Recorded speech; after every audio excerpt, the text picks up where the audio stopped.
आजच्या या सत्कार सोहळ्याच्या कार्यक्रमाचे अध्यक्ष, शालेय समितीचे अध्यक्ष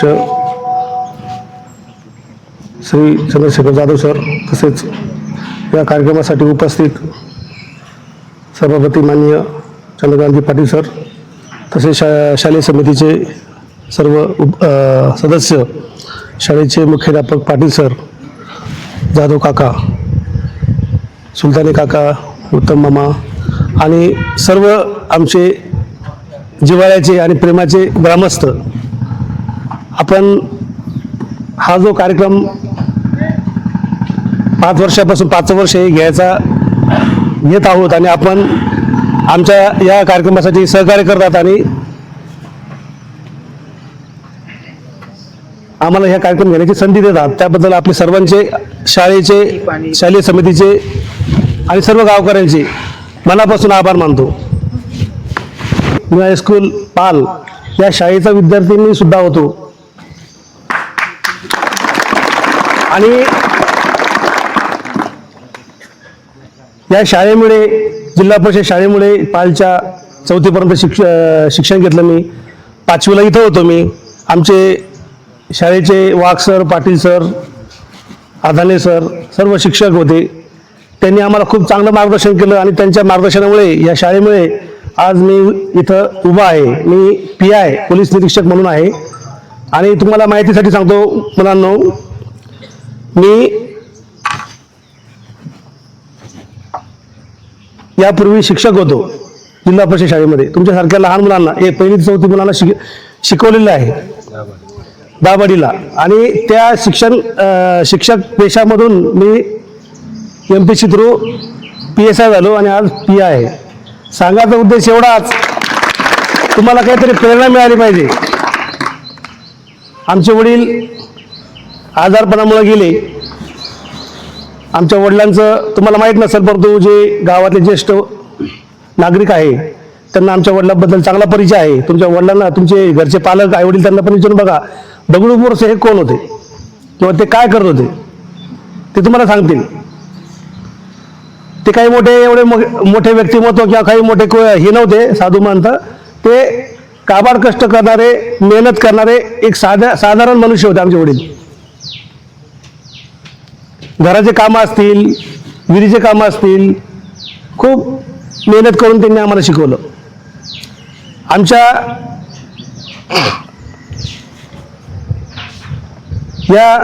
त्या परिस्थितीमध्ये त्यांनी जे आम्हाला जे घडवलंय आणि त्यांनी जे आमच्यासाठी जे आमचं जीवन रचलंय, त्यांचं आभार मानावं आणि त्यांची स्मृती या गावात, या शाळेमध्ये सदैव द्रवत राहावी अशी माझी इच्छा होती. त्यामुळे हा कार्यक्रम मी 5 वर्षापासून घेतोय. त्याच्यामध्ये कुठल्याही प्रकारचा स्वार्थ नाही, कुठल्याही प्रकारचं हे नाही. कारण की साधू संत जे मोठे असतात त्यांचं आपण नाव घेतो, कारण की त्यांनी काहीतरी चांगलं काम केलंय. आमच्या वडिलांनी समाजासाठी नाही, परंतु आमच्यासाठी काम केलंय, म्हणून आम्ही त्यांच्या स्मृतीसाठी हा कार्यक्रम घेतोय. आणि उद्देश दुसरा असा आहे की बुवा, आपले जे गावातले मुलं शाळेत येतात त्यांना योग्य मार्गदर्शन मिळावं, त्यांना काहीतरी प्रेरणा मिळावी. आज 10वी 12वीतले जे मुलं आहे, पहिला, द्वितीय, तृतीय क्रमांक मिळाले, त्यांना एक प्रमाणपत्र आणि रोख बक्षीस दिलं. त्यामुळे जे बाकीचे 8वी 9वीतले मुलं आहे त्यांना पण सुद्धा वाटलं की आपण सुद्धा ही स्कॉलरशिप मिळवावी पुढच्या वर्षी आणि जिद्दीने अभ्यास करावा. ही आमची याच्या मागे माफक अपेक्षा. तुम्हाला सांगतो मुलांनो, जे मोठे मोठे अधिकारी IAS IPS झालेले ते तुमच्यासारखे मातीतल्या शाळेत शिकलेले, मातीतल्या शाळेत शिकलेले. विश्वास नागरे पाटील असेल, मुंडे साहेब असतील बीडचे, ते असे जिल्हा परिषद माती शाळेत शिकलेले. आणि असं काही नाही की ते IAS IPS होण्यासाठी खूप मोठी शाळा पाहिजे, इंग्लिश मिडियम पाहिजे, असं काही नाही. तुमच्यासारखे मराठी मीडियममधलेच मुलं जास्त प्रमाणात मोठे अधिकारी होतात.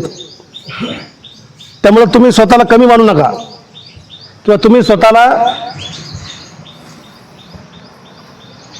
काही आपल्यामध्ये कमी आहे असं मानून बाजूला होऊ नका या स्पर्धेमधून. तर स्पर्धा खूप आहे. स्पर्धा पॉईंट मार्काची स्पर्धा असते. CET असेल, नीट असेल, IIT असेल, या सर्व स्पर्धेमध्ये खूप म्हणजे पॉईंटचा हिशोब असतो. त्यामुळे तुम्हाला खूप मेहनत घ्यावी लागेल, खूप अभ्यास करावा लागेल. आपण या शाळेत येतो, आपले आईवडील आपल्या शाळेत पाठवतात. आईवडिलांचं पण एक ध्येय असतं की आपला मुलगा कुठेतरी चांगला त्याचं करिअर घडावं, काहीतरी व्यावसायिक म्हणा किंवा अधिकारी प्रशासनामध्ये जावं, असं आपल्या आईवडिलांची इच्छा असते.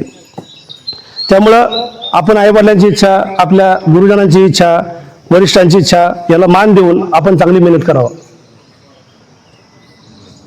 तसेच तुम्हाला करिअरच्या अनुषंगाने दुसरी गोष्ट सांगत असतो की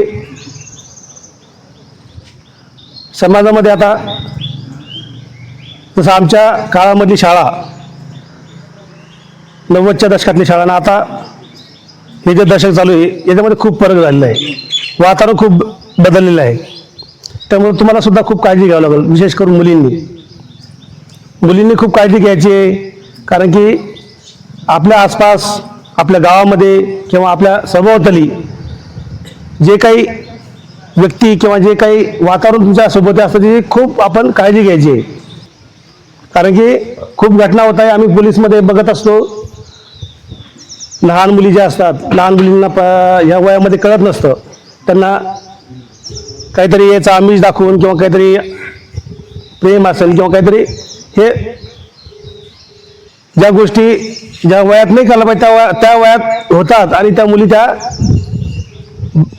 लालसेपोटी काहीतरी वेगळं हे करतात, मार्ग पत्करतात. त्याच्यामुळं आपल्या घराची, आपल्या सर्व याची, शाळेची सर्व बदनामी होते. त्यामुळं मी सर्व मुलींना, आता 8वी 9वी ते 12वीच्या मुली आहेत, सर्व मुलींना समजतं सगळ्या गोष्टी. त्यामुळे तुम्हाला या परिस्थितीची जाणीव तुम्ही ठेवा आणि कुठल्याही प्रकारच्या आमिषाला किंवा कुठल्याही प्रकारच्याला आपल्या घरचे जे संस्कार आहे, आपल्या शाळेचे जे संस्कार आहेत ते ठेवा. मुलांना सुद्धा सांगतो की आपण शाळेत येतो चांगलं शिक्षण घेण्यासाठी, चांगले संस्कार घडण्यासाठी, आपल्यावर संस्कार घडवण्यासाठी आपण शाळेत येत असतो. आपल्या आईवडिलांचं, आपल्या गुरुजनांचं काहीतरी देणं आपल्याला आहे, त्याची भावना तुम्ही ठेवा. भांडणे करणे किंवा कुठे उडाण टप्पू करणे असं करू नका. खेळाच्या वेळेस खेळा, अभ्यास करायच्या वेळेस अभ्यास करा. तुम्हाला जे शाळेत शिक्षक लोक शिकवतात त्याच्याकडं काळजीपूर्वक लक्ष द्या. जे समजलं नाही तुम्हाला शिक्षकांना विचारा वारंवार. आता सर्व ऑनलाईन मोबाईलवर सर्व काही अभ्यास, सर्व काही गुगलवर तुम्हाला घरबसल्या मिळतो. म्हणजे तुमचा गुरु तुम्हाला मोबाईलमध्ये आहे. तुम्हाला काही सर्च करा. बघा, मोबाईल वापरतात सगळेजण ना, स्मार्ट मोबाईल वापरता का? किती मुलं वापरत नाही? हात वर करा. सगळेच वापरतात. पण सगळे वापरतात. या मोबाईलचे जसे फायदे आहेत तसे तोटे पण आहे मुलांना. या मोबाईलमधून आपल्याला जशा चांगल्या गोष्टी मिळतात तशा खूप वाईट गोष्टी सुद्धा मिळतात. या वाईट गोष्टीपासून आपण दूर राहायला पाहिजे. हे वाईट जे काही साईट असतील किंवा काही असतील त्याच्यापासून आपण दूर राहायला पाहिजे. पालकांना सुद्धा विनंती की आपले मुले जे मोबाईल वापरतात, काय बघतात ते मोबाईलमध्ये, त्याची सुद्धा आपण काळजी घ्यायला पाहिजे. कारण की मोबाईल हा अशी वस्तू आहे, मोबाईलमुळं एखादा व्यक्ती देव सुद्धा होतो आणि एखादा व्यक्ती राक्षस सुद्धा होतो. मग तुम्हाला राक्षस व्हायचं का देव व्हायचं हे तुम्ही ठरवायचंय. चांगलं बघा, चांगलं त्याच्यामध्ये काय दिलेलं आहे ते बघा. त्यामुळं ही जी तरुण पिढी जी आता सोशल मीडिया असेल किंवा मोबाईलच्या याच्यामुळे आहारी गेलेली आहे, त्यामुळे खूप मोठे घटना, खूप वाईट घटना काही घडत आहे. त्याच्यापासून आपण सावधान राहायला पाहिजे. तसेच आता बरेच सायबर फ्रॉड होत आहे.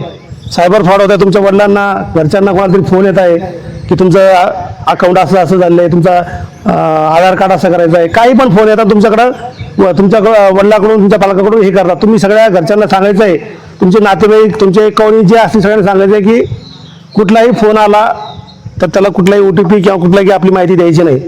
हे खूप महत्त्वाचं आहे.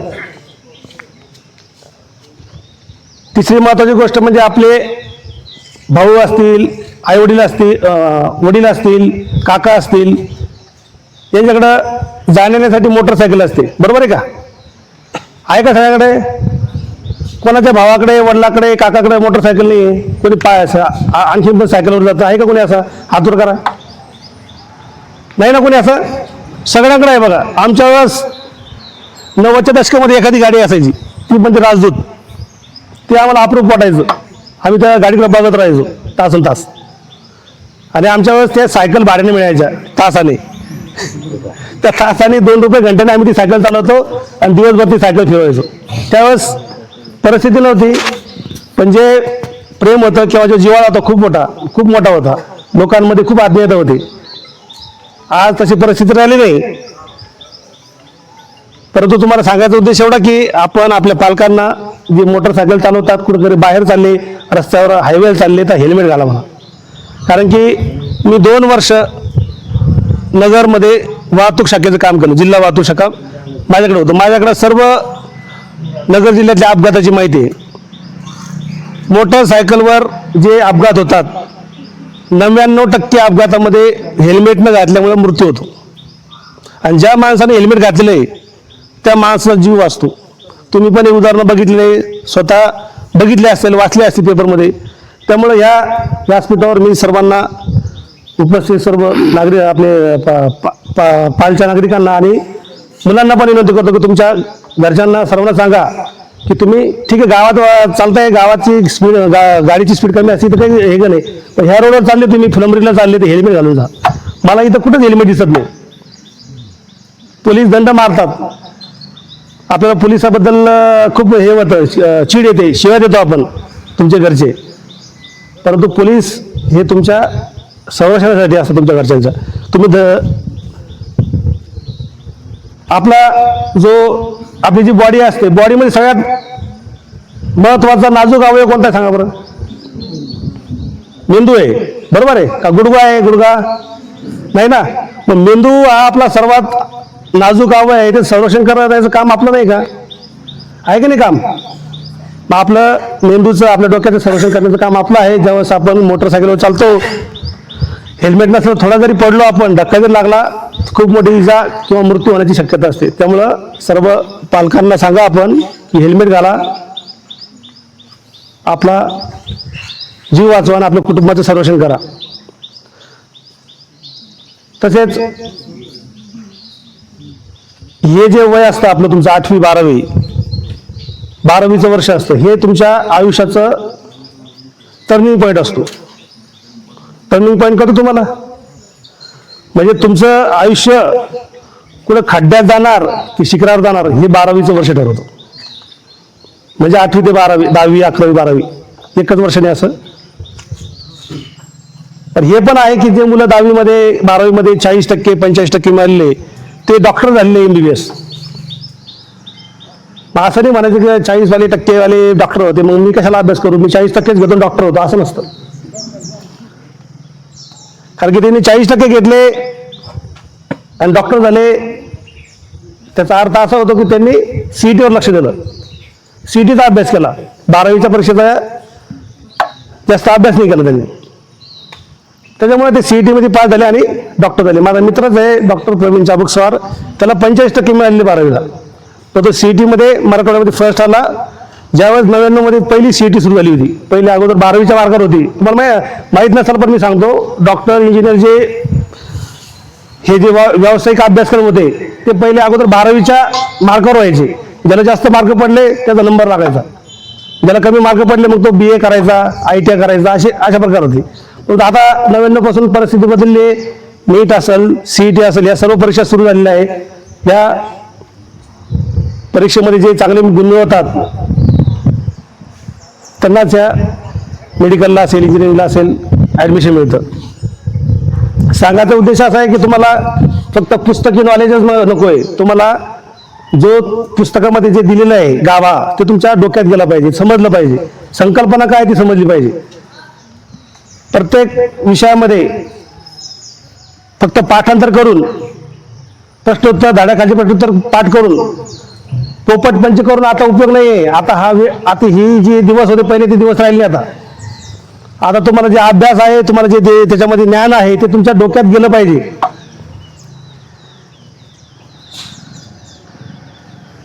आणि काही अवघड नाही, तुम्ही जर प्रयत्न केले तुम्हाला जर असं मनापासून इच्छाशक्ती असली तर तुम्ही करू शकतात. जगामध्ये अशी कोणतीच गोष्ट नाही आहे जी अशक्य आहे. आपल्या सगळ्या गोष्टी शक्य करता येईल. बरेच उदाहरणं असं आहेत की ज्यांनी खूप विपरीत परिस्थितीमध्ये यश मिळवलेलं आहे. अपंग असताना, दोन्ही पाय असताना एव्हरेस्ट शिखरावर महिला गेलेली आहे. याचं उदाहरण तुम्ही ऐकलं असेल. खूप असे आपल्याला शिकवण्यासाठी, प्रेरणा देण्यासाठी खूप असे विषय, वेगवेगळे व्यक्तिमत्व आहे. त्यांचा अभ्यास करा, चांगले पुस्तक वाचा. तुमच्या शाळेमध्ये लायब्ररी असेल, त्या लायब्ररीमध्ये इतर जे घडलेले व्यक्तिमत्व आहे, त्यांनी आयुष्यामध्ये काय केलं, त्यांचं आयुष्य कसं घडलं, त्यांनी आयुष्यामध्ये काय केलं, याचा अभ्यास तुम्ही करायचं, वाचन करावं. कारण की शाळा आपलं आयुष्य घडत असते, आपलं चरित्र घडत असते. त्यामुळं आपण या आयुष्याचा आपण कसा घडवायचा त्याचा आपण विचार करायला पाहिजे. मला अपेक्षा आहे, आम्ही जो कार्यक्रम घेतो आहोत, आज खूप कमी विद्यार्थी आले की कालच पाऊस पडला, त्यामुळं शेतकरी कुटुंबातील विद्यार्थी आहे, त्यामुळे घरी पेरणी करण्यासाठी मुलांना थांबावं लागतं. परिस्थिती आहे तशी. तरी मी आता पुढच्या वर्षी जो कार्यक्रम आहे तो थोडासा तुमच्या नियोजनानं किंवा जे जास्तीत जास्त आपल्याला मुलं, तुमचे सगळे मुलं मला हजर पाहिजे, म्हणजे पहिलीपासून तर 12वीपर्यंत अशा पद्धतीने कार्यक्रम घेऊ पुढच्या वेळेस. कारण की हे जे विचार आहेत किंवा आम्ही जे सांगतो हे सगळ्या मुलांना पोहोचणं, सगळ्या पालकांना पोहोचणं. पुढच्या वेळेस पण आता मी शालेय समितीचे अध्यक्ष, सर्व मुख्याध्यापक, आपले शाळेचे सर्व शिक्षक वर्गांना विनंती करतो की कृपया या कार्यक्रमात जास्तीत जास्त पालक उपस्थित करा. कारण की मुलं हसतात, पण पालकांना पण त्यांची जबाबदारी, पालकांना पण त्यांना काय करायचं आहे हे या कार्यक्रमाच्या दृष्टीकोनातून आम्हाला सांगायचं आहे. आम्ही आमच्या सर्व्हिसच्या अनुषंगाने वेगवेगळ्या शाळेत, वेगवेगळ्या कॉलेजमध्ये कार्यक्रम घेत असतो.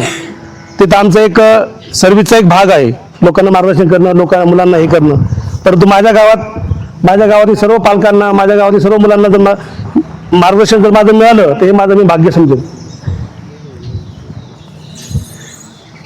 तरी या कार्यक्रमानिमित्त सर्व हजर उपस्थित नागरिक यांचे मी खूप खूप आभार मानतो. आणि मुलं सुद्धा इतका वेळ शांत बसले, पहिले बोलत होते परंतु मी बोलल्यामुळे आता शांत बसले. आणि मी जे सांगितलं कृपया त्याचा गंभीरतेने विचार करावा. गंभीरतेने म्हणजे असं एकदम असं डोळे हे करून विचार न करू, शांतपणे विचार करा की मी काय सांगितलंय, आपण काय करायला पाहिजे. कृपया त्याच्याबद्दल विचार करा. कारण की तुमच्याबद्दलच जर कोणी चांगला अधिकारी, कोणी चांगला हे जर झाला तर मला त्याचा खूप आनंद होईल, अशी मी अपेक्षा व्यक्त करतो. आणि या कार्यक्रमासाठी मला शालेय समितीचे अध्यक्ष, मुख्याध्यापक आणि सर्व शिक्षक यांनी संधी दिली, त्याबद्दल सर्वांचे आभार मानतो. धन्यवाद.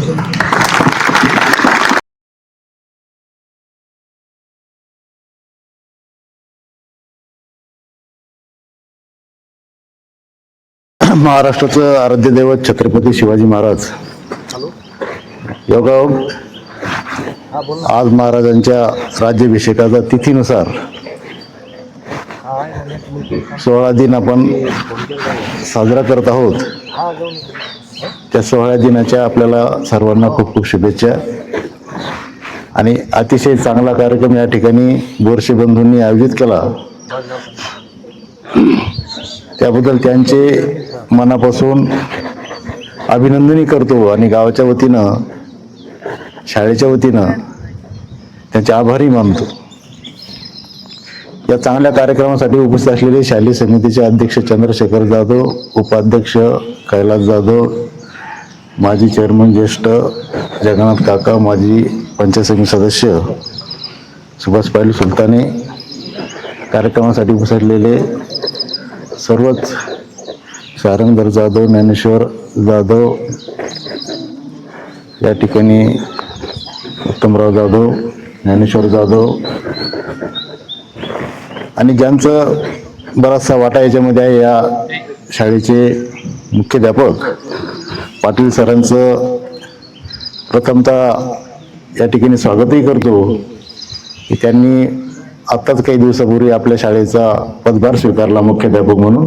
त्यांचं अभिनंदन करतो. त्यांच्यासोबत असलेले सर्व शिक्षक वृंद, गावातील सर्व आजी माजी पदाधिकारी, गावातील पालक आणि ज्यांच्यासाठी हा कार्यक्रमाचं आयोजन करण्यात आलं ते सर्व विद्यार्थी विद्यार्थिनी मित्र. ऊन भरपूर आहे. या ठिकाणी आत्ताच आलेले पत्रकार महावीर जयस्वाल व बोरसे बंधूवर आलेले ज्येष्ठ पत्रकार मरकर साहेब व उपस्थित आपण सर्व, या ठिकाणी हा कार्यक्रम घेण्याचा उद्देश काय आहे ते बाबासाहेब बोरसे यांनी आपल्याला आपल्या सविस्तर मार्गदर्शनातून सांगितलं की विद्यार्थ्यांना प्रेरणा मिळाली पाहिजे, त्यांच्यामधला हा उत्साह वाढला पाहिजे आणि हे स्पर्धेचं युग आहे. त्याच्यामध्ये विद्यार्थ्यांमध्ये स्पर्धा असली पाहिजे की आपण चांगला अभ्यास केला, चांगले गुण मिळवले तर आपण या बक्षिसासाठी पात्र असतो. आणि त्यांनी बरंचसं मार्गदर्शन केल्यामुळे आपणही ते आत्मसात केलं पाहिजे. नुसतं विद्यार्थ्यांसाठीच मार्गदर्शन होतं असं मला वाटलं नाही. असं वाटलं की ते आपल्यासाठी होतं. आणि ते भूतकाळामध्ये गेल्यानंतर आपणही त्या काळामध्ये गेलो. आम्ही या शाळेचे विद्यार्थी इथूनच आम्ही पुढे गेलेलो आहे. प्रत्येकाचे क्षेत्र वेगळे जरी असले तर पिढ्या घडवण्याचं काम आपले शिक्षक लोक करतात आणि चांगले विद्यार्थी त्यांच्याच प्रयत्नातून घडले जातात. पालकांनी त्यांना मग सहकार्य केलंच पाहिजे. आपले ते कर्तव्य म्हणून आपण आपलं काम करतो. त्याबद्दल मी शिक्षकांचंही पुन्हा एकदा अभिनंदन करतो. आणि हे करत असताना ज्यांच्या प्रीत्यर्थ हा कार्यक्रम ठेवण्यात आला, ज्यांच्या स्मरणार्थ हा कार्यक्रम ठेवण्यात आला ते दगडूजी तोताराम बोरसे. जसं पुढे आपण एक म्हण याच्यामध्ये की मातीला आकार देण्याचं काम कुंभार करतो, तसंच दगडूजी बोरसे यांनी त्यांचं कुटुंबाला आकार देण्याचं काम केलं. आणि 3 मुलं त्यांचे, एक महापालिकेमध्ये चांगल्या कामावर काम करतात, दुसऱ्याच्या हातात लेखणी दिली, 4था स्तंभ आपण त्याला म्हणतो, आणि त्यांना समाजातून वाचा फोडण्याचं काम ते करतात. दुसऱ्याच्या हातात बाबासाहेब बोरसे, त्यांच्याकडं कायद्यानं नीट चालावं, लोकांनी कायद्यानं नीट चालवण्यासाठी काठी दिली. आणि अतिशय आपल्याला अभिमान वाटावा असं त्यांचं काम आहे. MPC झाल्यानंतर अगोदर जे शिक्षक होते आणि शिक्षक असताना त्यांनी ही पिढ्या घडवण्याचं मार्गदर्शनाचं काम त्यांनी या ठिकाणी करत होते. दाबडी या ठिकाणी ते कार्यरत असताना MPC मधून चांगले एक गुणवंत विद्यार्थी म्हणून त्यांनी चांगला अभ्यास केला, प्रावीण्य मिळवलं आणि ते आज PI म्हणून त्या ठिकाणी आयला नगरला त्या कार्यरत आहे. त्यांचं आपण पुन्हा एकदा टाळ्या वाजून स्वागत केलं पाहिजे की गावासाठी एक अभिमान वाटावा असं त्यांचं काम आहे. आणि हे करत असताना त्यांनी जे मार्गदर्शन केलं नक्कीच आपण सर्वांनी या ठिकाणी ते आत्मसात केलंच पाहिजे. आणि या ठिकाणी प्रेरणा देण्यासाठी आपण याही पुढे चांगलं अभ्यास करावा, चांगले गुण मिळावे.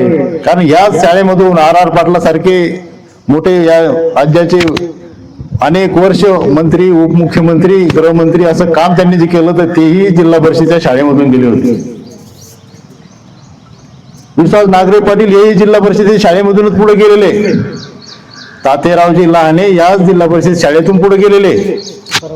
तुकाराम मुंडे ज्यांचा आता महाराष्ट्रभर जो दबदबा आहे तेही जिल्हा परिषदेच्या शाळेतूनच पुढे गेलेले. आणि तेच पुढे गेले नाही तर त्यांनी RR पाटलांनी त्यांची मुलं सुद्धा जिल्हा परिषदेच्या शाळेमधूनच शिकवले. अतिशय दर्जेदार शिक्षण या आपल्या ग्रामीण भागातल्या मराठी शाळांमधून मिळतं.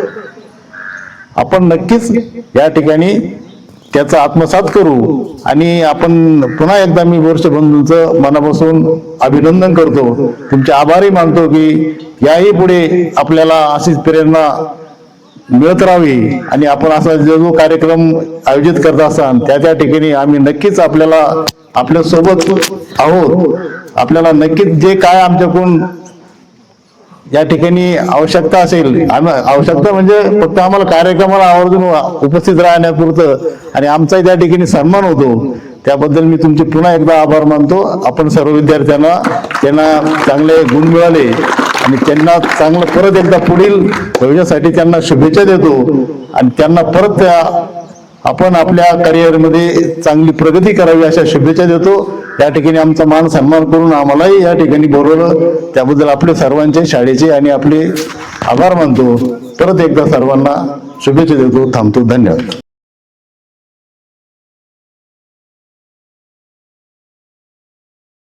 आपले आराध्य दैवत छत्रपती शिवाजी महाराज, फुले शाहू आंबेडकर, अहिल्याबाई होळकर, सावतामाळी यांना वंदन करून आज आपण इथे शिल्पकार दगडूजी तोताराम बोरसे यांच्या स्मृती प्रित्यर्थ मुलांनी जे पहिले, दुसरे, तिसरे आलेले त्यांना सत्कार व बक्षिसाचं वितरण आमचे मित्र आणि बोरसे बंधू राजूजी दगडू बोरसे व ज्ञानेश्वर दगडूजी बोरसे, बाबासाहेब दगडूजी बोरसे यांनी 5 वर्षापासून हे संकल्पना हाती घेतलेली आहे आणि ते त्यांच्या वडिलाच्या स्मरणार्थ हे त्यांना असं वाटतं की त्यांचे वडील आज त्यांनी समाजासाठी, त्यांच्या परिवारासाठी